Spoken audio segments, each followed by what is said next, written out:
Hello everyone and welcome to another day here on Vector. My name is Casanis. In the last episode we were way over there and we were building ourselves a melon/pumpkin farm, automated farm. And now we're way over here and we're building something totally different. I'm kind of over here because there's something very particular I'd like to build while I'm still in this biome. And you know, I have no idea when the next release is going to be coming out. It could be any day for all I know. And if it comes out very suddenly and we have to finish up this project very quickly, I want to get one particular thing done that I've had in mind now for a little while. I want to get one particular thing done in this biome because it's very biome specific. And that thing is a self-resetting ice spleef arena. Alright, that's what we're going to be doing, and I think we're going to be building it right in here somewhere on this nice flat plain. I know we're slightly outside of the packed ice biome. We are slightly outside of it, but I think this is the best option in the flat area here. It's going to make building much easier, and it's going to make killing, because I'm going to be setting it up so anyone who plays actually has to die. If they lose, they're going to die. Anyway, there's something else I want to talk to you guys about before we actually start this video, and that is my 1 year on YouTube. I am about a month until I hit my 1 year. Actually, it's February 12th of 2014 is my 1 year on YouTube, and I'm really happy with how this year went. I'm actually quite surprised. Currently, right now today, I'm at about 6,000 subs, and that is way more than I thought I was going to get, to be honest. You know, I remember being shocked that I had 75 people watching me. I remember being shocked that people wanted to watch me at all. So I'm really, really grateful for all of you. All of you who are watching me right now, here's some more sneaky snow, stuff's everywhere. Anyway, all of you who are watching me right now, you know, I want to say thank you very much. Now, this of course is not my thank you video. This is just a regular everyday video. But I want to start preparing right now for a thank you video of some kind. And what I've decided is we've been together for about a year now, and I think it's about time you guys got to know me a little better. So what I would really like to do is take this opportunity to allow you guys to ask me questions, and I'm going to do some question and answer video. I keep looking around like this, and I'm sorry, I'm sure this is very terribly disorienting, but I have this really terrible feeling that any second a creeper is going to explode next to me. And I don't see any mobs at all. So I don't know why I think that. I just have this bad feeling that I'm going to get blown up. I feel just so naked out here standing in the middle of this field. Anyway, what I want to do is I want to do a video where you guys ask me questions and I do my best to answer them as honestly as I can. Now, if you ask me crazy questions and I choose that question to answer, and I'm not gonna be, if I only get 10 questions, then I'll answer all 10. If I get 1,000 questions, then of course I'll have to cut it down. But I'm not gonna try and pick and choose. I'm gonna try and answer as many of the questions you guys ask as I can. But I don't know how I'm going to answer them. I'm not sure what the video is going to be yet, and I'm not sure like if it's going to be a vlog or if it's going to be like a Minecrafty mining video, or who knows what it's going to be. Whatever it is, I'm going to be answering your questions. So what I'd like you guys to do is ask your questions down in the comments or tweet them out. I don't care how you do it. Just get me your questions, and it's got to be well before February the 12th. I'll probably be making the video the week before that. So make sure you guys get me your questions as soon as you can. If you actually want something to be answered within the comments, then you can just ask a question regularly. If you want me to include your question within the video I'm going to be doing, and I'm going to shout you out, of course. If you ask a question, I'll shout you out and say, hey, blah, blah, blah, ask this question. Then make sure you say, this is a question for your video. This is a question for your 1 year video. Say something like that so I know you want this to be a more particular answer, a longer answer, a little story, whatever it's going to be. Alright guys, so questions in the comments. Perfect. Now, back to this video. What I think we're going to do is right in this area right here, we're going to add the Spleef arena. And I got this idea when I was originally building Uni's ice machine over there. I think we're going to use the exact same concept for the backbone, and I think it's going to go right in here. Maybe it's going to go right in here. It's going to go somewhere in this area because it's nice and it's flat, and there's a little hole here already. It looks like it's been explored, so Uni must have gone down there. Anyway, it's nice and it's flat, and I want this to be a fairly large arena. So maybe we could have, like, you know, team Spleef or multi-person Spleef or whatever we're going to do. It's going to be a fairly large arena, and what I want to happen is if you actually come in and play, if you lose, then you're going to die. You're going to fall all the way down into a giant pit, which is why I have collected all these supplies over here. So basically, I have supplies that I'm going to use to build the backbone, and I don't even think I'm going to build the backbone in front of you, because all it is the exact same thing I did on Uni's machine over there. It's exactly the same thing. It's going to be a bud switch that's going to operate and push out 2 pieces of ice, and there's going to be a second set that pushes everything together. That's all it's going to be, and I'll show it to you once it's actually in place. So I've got this supplies here that's going to build the backbone of the entire system. And I've also got this, thanks to Drank. We had a bunch of extra iron, and Drank also gave me this TNT for Christmas. So I had a bunch of TNT. We're going to dig out a giant pit, a giant hole that when you lose, you fall in the hole. That's what's going to happen. Alright guys, I think I'm going to build it right in this area here. I'm going to work that out. I'm going to work it out off camera. I'm going to build the initial part of the system so you guys can see it. I'll show you how it operates. And I did not bring a friggin' water bucket. I didn't bring a water bucket! Oh well, I'll get some ice. Did I bring ice at least? No, of course not. Alright, anyway guys, so I'm going to have to go gather some more supplies, and after that I'm going to come back and I'm going to show you guys the backbone of the entire system. I'm going to try and have this whole thing done by the end of the week. You're going to be seeing this video on a Monday, and I'm going to have the Spleef arena done for the following Friday. It's definitely going to cross over 2 videos. There's no possibility that I can get a project this large done in a day. There's no possibility of it. And I want this out for Monday, this initial video. So, what I'm going to do, like I said, is I'm going to start it off and show you probably get the initial stuff in place, like all the actual ice producing stuff in place. And when we come back for the video on the following Friday, I'm really hoping to have some kind of arena with a giant pit. Alright guys, so I guess I'll talk to you all very soon. I will talk to you once the initial part is set up. Okay everyone, we are back and we've got pretty much the backbone of this thing set up. Basically what I've got myself a bud switch right here, and this is the same bud that I always build. It's exactly the same bud that I built for Uni's machine just over there. Exactly the same bud. This is a bud switch of my own design, and that's why I always use it. It's not the most compact or anything else, but it's mine, it's mine, it's mine.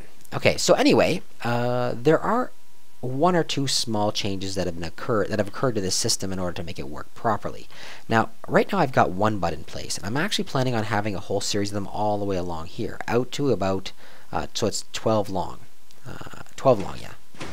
This whole thing gets kicked off. Oh, kicked off twice. Sweet, and we missed it. Anyway, this whole bud switch, there's going to be a whole bunch of them along here, 12 that go all the way along. Like 12 in total of these lines. So, like, there's 3 here, so I'm going to need a total of 3 more, for a total of 4 of these entire systems. I probably explained that terribly, but you know what? I'm going to build it before the end of this episode so you guys can actually see it. Now, there's been a few changes that are made to this system as well. So we've got the bud. This is the same setup as normal. I've got myself a repeater here which lights this guy up and turns this thing off and resets the bud. Fine. But this repeater, for some reason, I have to have on the full delay. I don't normally have to have this for this bud. It can usually just be on, like, a 2 delay, but for some reason it has to be on the full delay in order for this one to work. And I'm not exactly sure why. It gets stuck if I don't have that. The second thing that I've got going on here, I've got this redstone line right along here, and it goes up along here like this, and it activates all of these dudes right along here. And I've got it stretched out to there. Okay, we actually saw it kick off, kind of, I guess. We kind of missed it. But you saw what happened. What happened is this guy here kicked off, he pushed his ice forward, and when he pushed his ice forward, this guy here pushed. So I'm basically going to get a long row all the way down to a maximum of 12 that this guy can push, or there'll be a 13th one here, but there'll be 12 all the way. I can push 12 with a 13th one right here. So that's basically what I'm going to have. Alright, good. And the same thing's going to happen there. So these guys here are going to push as much as they can. These guys are going to push as much as they can. These guys are going to be pushing along there. And we're going to end up with a big square right in this area. A great big square. Now, it isn't that big of a square, in fact. It's not anywhere near big enough. We don't have to add any more of these buds if we don't want to. We can just use this thing here, just this one here. But I've decided to add, like I said, a bunch more. 3 more along here, just to speed up this ice process. That's all it's going to do, is speed up the ice process. Anyway, this is only 1/4 of the system. The 4 buds and this row here is only 1/4 of the system. I actually think I want to add another full row along this way, and I want to add, yeah, so this is just going to be like a quarter, like one corner. So this is going to be a pretty big ice system. It's going to take a little while for it to reset, but it is going to be self-resetting. Anyway, I think I'm doing a really bad job of explaining this, and I don't want you guys to have to watch me do everything I'm doing here because it's just regular stuff that you've seen me do 100 times before. So I'm going to build the rest of this system. It's going to take me a little while. I have nowhere near enough supplies. I have no idea why I thought I had 22. I had 22 regular pistons. I have no idea why I thought this was going to be anywhere near enough. Because it's not. It's not even close to enough. I have to go build a whole bunch more resources. Anyway, I'm going to go build all those resources. I'm going to come back when everything is built, and you're going to at least see this Spleef system itself set up. And maybe what I'll do is I'll let it run, and I'll come back and I'll explain the entire thing once I've got myself a beautiful sheet of ice all the way across. Okay, everyone, we are back, and it's actually the next day in my world because this took a really long time to actually make. A lot longer than I thought it was going to. But this is it, and it's actually filling in pretty nicely. It's not going to be a fast thing, that's for darn sure. It's not going to be something that Why didn't these kick off? Okay, they're already full. Yeah, it's not going to be a fast thing, so it's not going to be something like you can play a game and then a few minutes later play another game unless you manually fill these full of ice. It's definitely going to be something that takes a little while, so that's kind of cool. So it's kind of, I'm going to definitely make this then to the death. This is a to the death match kind of thing right here. Now, I actually had my good friend Clever Creeper here to show him the arena, or what's going to be the arena anyway, and he asked me about, oh, how does the ice form? Because he actually hadn't even seen how the ice forms before, and I realized something. There's actually a big mistake. Well, it's not a big mistake. It's a mistake that I have in here. This thing, I'm saying it's auto-resetting, but the problem is this. This right here, this final block actually freezes up too, and I have no choice. This block has to freeze, and that's because that's what pushes everything else out. But if you're going through and you're playing and you're breaking all this stuff, breaking, this thing is not going to kick off when it's time to reset. This is not going to kick off because there's already a solid block here. There's no change in this block. There's nothing to make the bud switch go off. So even after you're finished playing the game, well, actually the good thing about that is a couple of things. At first I thought you'd be playing the game and the actual arena would be building itself as you smash stuff, and now I know that's not the case because it can't do so. But it also means it's not going to reset, so I have to come up with a way of resetting it, and I have to come up with a way of actually melting it. It can't even be a simple reset. It actually has to be a melt of some kind. It can't even be like a simple block remove because I can't remove the ice and push it out somewhere. Otherwise, I'll have this it'll eventually clog up. So I have to think of some way of melting this. And I think what I'm going to have to do over each one of these areas is add a retractable 1, 2, 3 blocks up. I'm going to have to add a retractable light source, like either a redstone lamp or a glowstone block. That's my only choice. So I wanted you guys to see this. I didn't want to record last night because I was super tired, but I wanted you guys to see it. And what I'm going to do now is I'm going to add the redstone block, or sorry, the redstone lamp or the glowstone in here.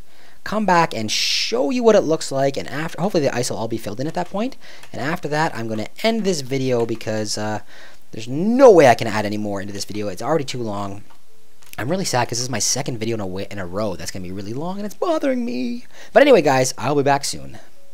Okay, guys, this is the melting mechanism. It's not actually the melting mechanism, but it's the backbone of it. I'm going to have to figure out how everything looks now in order to be able to actually create the on-off switch. Basically, what I figured out is if the glowstone blocks are 3 directly above the ice, 3 blocks directly above it, so it's actually like 1, 2, 3, and then the glowstone on the top of that, it will only melt the one directly below it. So I set it up on a really simple mechanism. All it is, I actually set it up a little fancy. Maybe I didn't need to, but I did, just so it goes out in a strange order. yeah, so it's basically you throw, this is how it is right now, you throw the switch, the glowstone gets extruded out, or sorry, sent out by the piston themselves.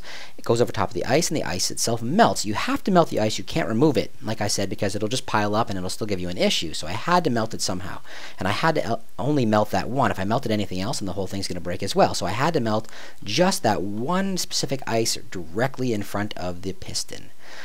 So this does it. You might ask me, well, why'd you put it on an extender like this, on the piston itself? The reason why we had to do that is because ice will not form if there's anything above it. If there's any block, any solid half block, whatever it is, you know, opaque or transparent block directly above it, ice will not form. So I actually had to put it on this thing here to move it back and forth. It's a really simple mechanism. I put it on each side. I might make a control room on one side or the other. I'm not sure yet. But anyway, all it does is this, throw it, and bang, everything gets extended. It goes directly, let's run down there and see. It goes directly on top of the, I almost fell. It goes directly on top of this, and these things here will melt slowly. So that one there's melted already. I think that one's melted. I don't know if it was melted before. Anyway, so it'll melt slowly. It doesn't take that long, actually. There, you can hear one kick off. That one's kicked off. Another one over there just kicked off. So it'll melt like that. So it takes a little while. You probably have to let it sit for 5 minutes. I can maybe even put it on a timer. So you throw the switch. It melts the blocks. Lets it stay for about 5 minutes and then turns everything back on. That is probably enough. I might do something like that. I'm not sure yet. I don't know why I keep doing this. I keep doing these builds. And this one here is massive. This is a massive build. And I didn't really give it a whole lot of thought. I thought, you know what? I built an ice machine. Maybe I can make a new ice spleef biome. Or ice spleef arena. I don't know. Anyway, guys, I think I'm going to call that an episode. Let me turn this off because I don't actually want it to melt now. I want it to keep growing. Grow, my pretties. I fell. Didn't take any damage. Guys, I want to say, oh my god, I fell twice. Get the hell up there. Alright, there we go. Guys, I want to say thank you very much for watching this episode. I hope you enjoyed it. I know it was kind of a weird one. This is the first time I've ever, well, no, it's actually the second time because I did it over there. But I really dislike doing half of a build like this. I really dislike it. I don't like leaving something unfinished like this. It just feels so strange to me to have it not be done, and for me to say to you guys, hey, come back later and make sure you watch the rest of this if you want to see what happens. So I'm sorry I did that, but I did because this is just too darn big for me to do anything about. Something else is going to bother me. I ran out of white wool. I had to use light gray wool up here. I know that's weird, but it's going to bother me. It is definitely going to bother me. Gray wool on there and on there. So anyway, guys, I hope you guys enjoyed it. If you did, make sure you guys leave me a thumbs up. If you have anything to say or any ideas, leave it in the comments. Make sure you guys are leaving your questions for the 1-year video in your comments as well. I love hearing from you guys. You know, I have a lot of great commenters. A lot of you guys are helping me out a lot. Give me some awesome ideas. Jump. And, you know, it really helps me out a lot. So make sure you're commenting. Make sure you're leaving a thumbs up if you like it. Make sure you're leaving a thumbs down if you didn't like it, because I want to know that too. If I'm doing something wrong or something you hate, I want to know. Okay, so guys, if you haven't done so, take a few seconds to subscribe. Have yourselves a wonderful day, everyone.